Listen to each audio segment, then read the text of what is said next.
Dando continuidade ao nosso entendimento do desenvolvimento embrionário, nós vamos conversar sobre o que acontece a partir da fecundação, ou seja, a partir da fusão do óvulo com o espermatozoide, que acontece nessa curva da tuba uterina, ou seja, na ampola da tuba uterina. Uma vez que essas duas células se fundem, num processo anteriormente discutido, que é o processo da fecundação, formará uma célula, ovo ou zigoto, com a diploidia da nossa espécie restaurada, ou seja, com 46 cromossomos, e a partir dessa célula todo um corpo será formado. Então, a partir desse dia 1, nós teremos aí 9 meses para que essa célula se transforme num corpo. Logo nos 5 primeiros dias acontecem essas fases que nós vamos estudar hoje. Nas 2 primeiras semanas, nós vamos chegar num processo, num estágio em que muita coisa pode dar errado, portanto, essas 2 primeiras semanas são cruciais e compreender o que acontece nessas 2 semanas também é muito importante. Nos 5 primeiros dias, o zigoto vai sofrer intensa mitose em um processo conhecido como clivagem ou segmentação, de maneira que de uma célula se formarão duas, de duas, 4, de 4, 8, assim por diante, até uma massa de células denominada mórula. Essa massa densa de células, ela vai ser empurrada por pelos na tuba uterina, por cílios que se movem, e essa massa densa de células, ela vai chegar no interior, no corpo do útero, aproximadamente no 5º dia. O útero tem líquidos que forçarão a passagem, então, desse líquido, afastando as células que compõem a mórula, que é uma massa densa de células, para uma esfera de células com as células na sua periferia, como se fosse uma bexiga. E essas células da periferia, elas se dividirão em 2 conjuntos de células. As células periféricas, denominadas trofoblasto, e um disco bilaminar, um disco com 2 camadas, chamado embrioblasto. O trofoblasto vai ser responsável por formar todos os anexos embrionários, ou seja, as estruturas associadas ao embrião que não farão parte do corpo do embrião, mas auxiliarão no seu desenvolvimento. Então, todos esses anexos são responsabilidade do trofoblasto, são responsabilidade de células que são decorrentes do zigoto, portanto, são embrionárias. Porém, apenas o embrioblasto, que é esse conjunto de células, formará o embrião. A partir da 3ª semana, nós vamos entender as modificações que acontecem no embrioblasto. Uma vez que a blástula, que é essa fase aqui, né? Então, nós temos zigoto, mórula, blástula ou blastocisto. Uma vez que ela é formada, assim que ela chega no útero, há uma divisão entre citotrofoblasto, que é uma camada de células na região inferior, e o sincício trofoblasto, que é uma camada de células na região superior. Ambos fazem parte do trofoblasto.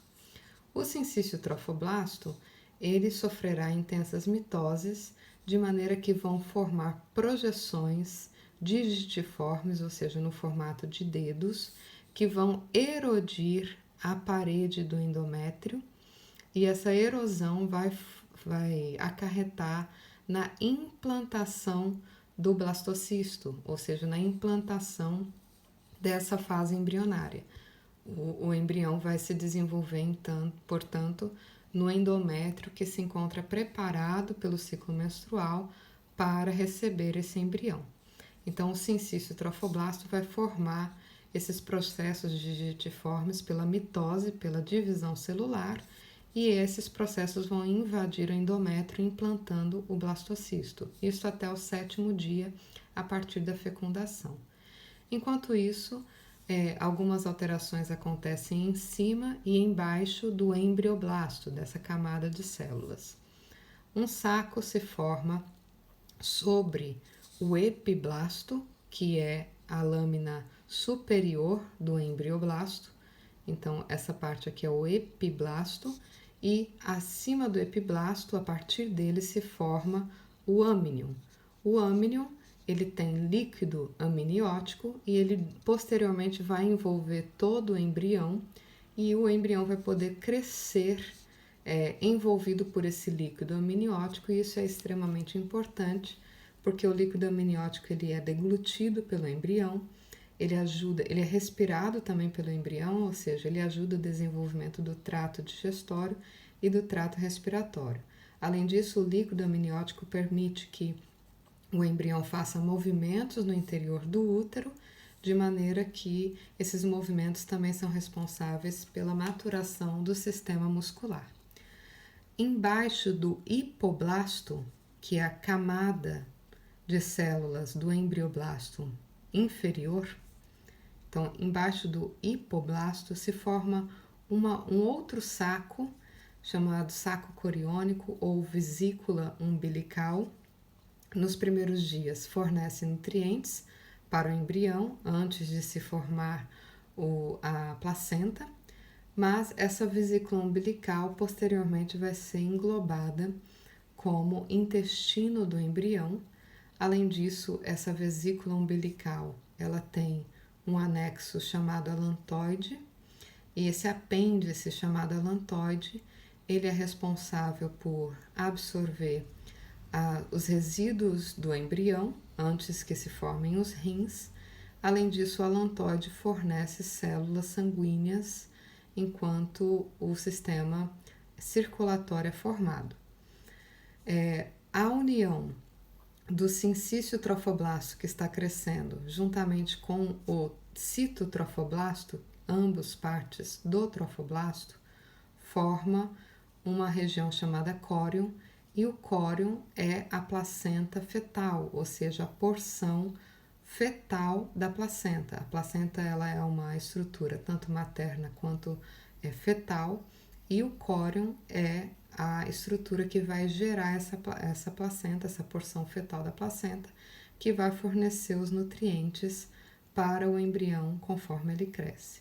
Então é importante registrar que nessas 2 primeiras semanas, o zigoto ele se transforma em mórula pela clivagem, segmentação ou mitose dessa célula. Essa massa de células ela se torna uma esfera de células assim que chega ao útero por conta da pressão dos líquidos intrauterinos. Essa pressão dos líquidos intrauterinos divide as células em embrioblasto, que gerará o corpo do embrião, o bebê, e trofoblasto, que vai gerar todos os anexos embrionários. E os anexos embrionários são extremamente importantes para o desenvolvimento do bebê. São eles o âmnion, o alantoide, o córion e a vesícula umbilical.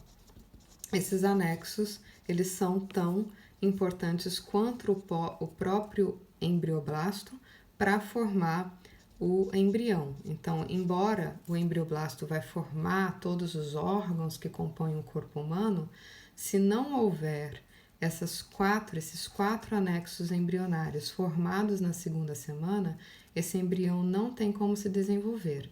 Além disso, esses anexos embrionários contribuem de alguma forma para a formação de estruturas do próprio corpo do embrião, uma vez que a vesícula umbilical vai formar parte do sistema digestório, o alantoide vai fornecer as células sanguíneas e o córion vai fornecer os precursores dos vasos sanguíneos.